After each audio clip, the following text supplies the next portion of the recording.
Schools are supposed to feel safe, but one late night I learned that sometimes the real danger isn't outside, but waiting in the empty halls behind you. I was in high school when this happened, and I'll never forget it. I had stayed late one night to finish a group project in the computer lab. Everyone else had left around 7, but I stayed behind, determined to get it done. By the time I finally shut down the computer, the clock on the wall read 9:42. The school was officially closed. The halls were empty, silent in that way only schools can be. Like the air itself feels heavier after dark. I gathered my things and stepped into the hallway, the sound of my own footsteps echoing unnaturally loud. That's when I heard it, the metallic clang of a locker door slamming shut somewhere down the corridor. My first thought was a janitor, but I knew the janitor who worked evenings, Mr. Lopez, and he always left by 9. The school should have been empty. "Hello?" I called out, my voice shaky. No answer. The hairs on my arms stood straight. I walked faster toward the exit, trying not to look down the long stretch of darkened lockers beside me. But then I heard footsteps. Behind me. Slow. Heavy. Measured. I spun around, but the hallway was empty. My pulse hammered in my ears. Maybe it was just an echo. Maybe my mind was messing with me. I turned the corner toward the main entrance and froze. At the far end of the hall, half hidden in the shadows, was a man. Not a student, not a teacher. He was older, maybe late 40s, in dirty clothes that looked out of place. His shoulders were hunched, his arms stiff at his sides. He didn't move. He just stood there, watching me. "Can I help you?" I managed to choke out, though my voice cracked. Silence. Then one step forward. That was all it took. I bolted. My backpack bounced against me as I sprinted down the hall. My shoes squeaked against the waxed floors, echoing into the emptiness. I didn't dare look back. I slammed through the front doors and ran straight into the parking lot. My hands shook as I fumbled for my car keys. When I finally got inside, I locked the doors and sat there, staring at the dark windows of the school. Nothing. Just silence. The next day, I told my teacher. They brushed it off as me being tired, exaggerating, maybe even mistaking a staff member, but I knew what I saw. Still, the principal agreed to check the security cameras. What they found made my stomach drop. The footage showed me leaving the lab and walking down the hall. A few seconds later, a man stepped out of the shadows behind me. He followed. Frame by frame, you can see him getting closer. 10 feet behind me, then 5, then 3. Right before I turned around, he ducked into a classroom doorway, disappearing from sight.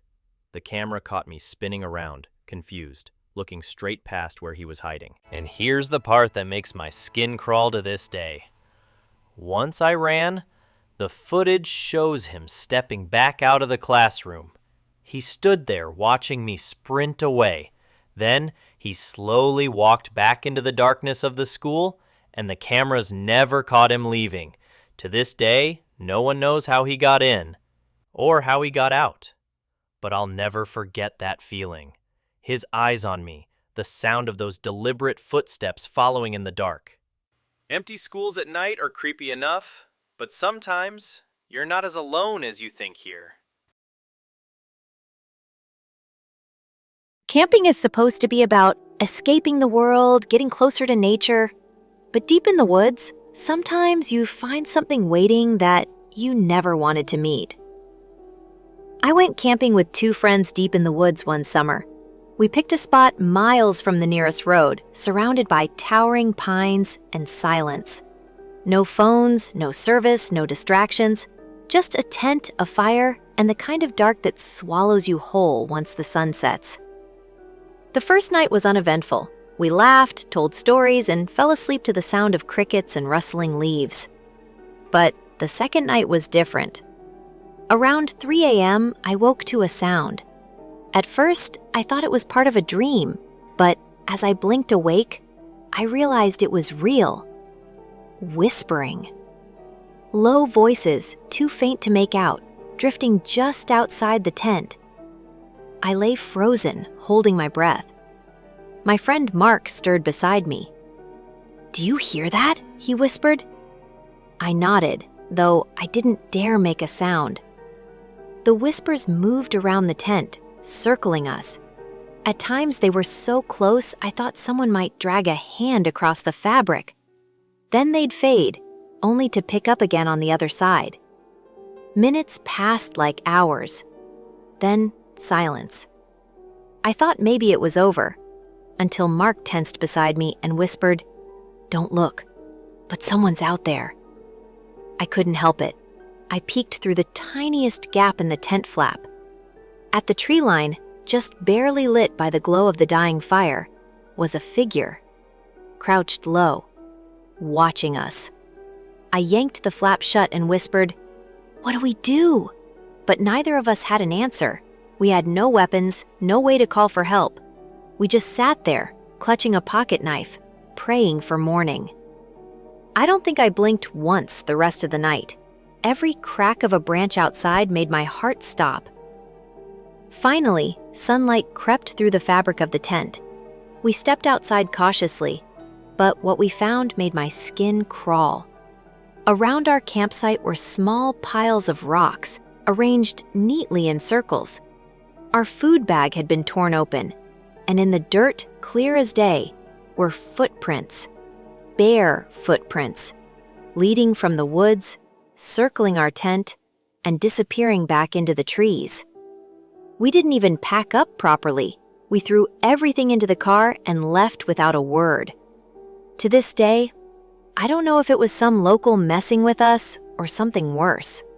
But late at night, when the world is quiet, I sometimes hear those whispers in my head again. And I know we weren't alone out there. Nature isn't always peaceful. Sometimes the forest hides things that were never meant to be found. Some nights, you think you're safe. But that night proved I wasn't. This is a disturbing true story of how a stranger turned my safe home into a nightmare I'll never forget. I've always thought of my neighborhood as safe. It's the kind of place where people wave as they walk their dogs, kids ride bikes until the streetlights come on, and neighbors chat over fences in the summer. I'd lived there for years without a single reason to feel uneasy. That sense of security made what happened all the more disturbing. It started one winter night, just past midnight. I was lying in bed scrolling on my phone, the glow lighting up my room. That's when I heard it. A faint, deliberate tapping against my bedroom window. At first, I didn't react. My window faces the backyard, and we have a tall wooden fence. No one should have been back there. I tried to convince myself it was just a branch brushing against the glass in the wind, but the sound came again, sharper this time. A rhythmic, unnatural tap. My stomach tightened. Slowly, I set down my phone and pulled back the curtain. That's when I saw him. A man, standing in the snow, just a few feet away from my window. His face was hidden beneath a hood, but I could see his breath fogging in the freezing air. He wasn't moving, just staring straight at me. I stumbled backward so fast I nearly tripped. My heart hammered in my chest. I wanted to scream, but nothing came out. When I finally dared to look again, the yard was empty. I didn't sleep that night. I told myself maybe I'd imagined it. Maybe the shadows in the snow had played tricks on me. But deep down, I knew what I saw. The next night, I left the blinds closed, but around the same time, I heard it again. Tap, tap, tap. My throat went dry. I couldn't stop myself. I opened the blinds just a crack. He was closer this time. Standing flush against the glass, his hand pressed flat against it. I screamed and grabbed my phone, dialing 911. By the time the police arrived, he was gone. They searched the yard, but found nothing. No footprints, no signs of forced entry. They told me it was probably a prank, but it wasn't. For the next week, every night, he came back. Sometimes it was tapping. Sometimes it was the sound of footsteps crunching in the snow, circling the house. Once, I woke up to the sound of my back door handle jiggling. Another night, I swear I heard whispering through the glass, too muffled to make out the words. I barely slept. Every creak of the house made me jump. I felt like a prisoner in my own home. Finally, the police took me seriously when I showed them something. I had started keeping the blinds cracked just enough to snap photos with my phone. One night, I caught him. The picture was grainy, but clear enough to make out his hooded figure standing at my window. The next day, officers came to investigate properly. They combed through the snow around my house. That's when they found them. Footprints. Dozens of them. Leading up to my bedroom window, around the sides of my house, even under the deck. But the worst was behind the garage.